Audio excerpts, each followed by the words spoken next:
வெற்றிவேல் முருகனுக்கு அரோகரா.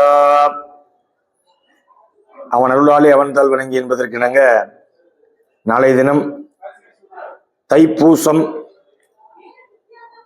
அதாவது முருகனுடைய திருவிழாக்கள்ல மிக முக்கியமான விசேஷங்கள்னு பார்க்கும்போது அதுல தைப்பூசமும் ஒரு முக்கியமான விசேஷம்.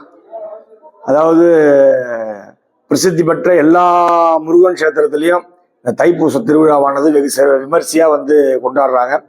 நம்ம ஆலயத்தில் பார்த்தீங்கன்னா நாளைய தினம் காலையில பால் காவடி எடுத்து முதல்ல மூலவருக்கு அபிஷேகமும், அதை தொடர்ந்து உற்சவருக்கு சிறப்பான முறையில் அபிஷேக அலங்கார தீபாராதனைகள் நடைபெற்று பல்லாயிரக்கணக்கான மக்கள் நாளைய தினம் எல்லாம் வல்ல நட்சத்திரகிரி முருகனை தரிசனம் பண்ண இருக்காங்க.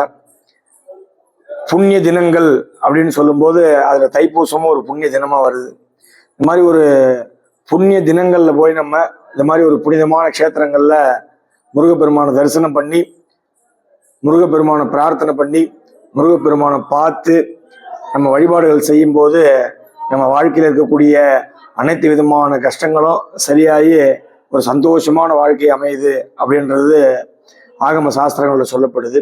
அதனால இந்த கலசபாக்கம்.com மூலமாக இந்த காணொளி பார்க்குற எல்லாரும், வாய்ப்பு இருக்க எல்லாரும் நாளை தினம் தைப்பூச திருவிழாவில் கலந்து கொண்டு எல்லாம் வல்ல திருமுருகன் திருவருள் துணை கொண்டு வாழ்விலே எல்லா வளமும் நலமும் பெற்று இகபர சௌபாகியங்களோடு சந்தோஷமா வாழணும்னு சொல்லி கேட்டுக்கிறோம். வெற்றிவேல் முருகனுக்கு அரோகரா.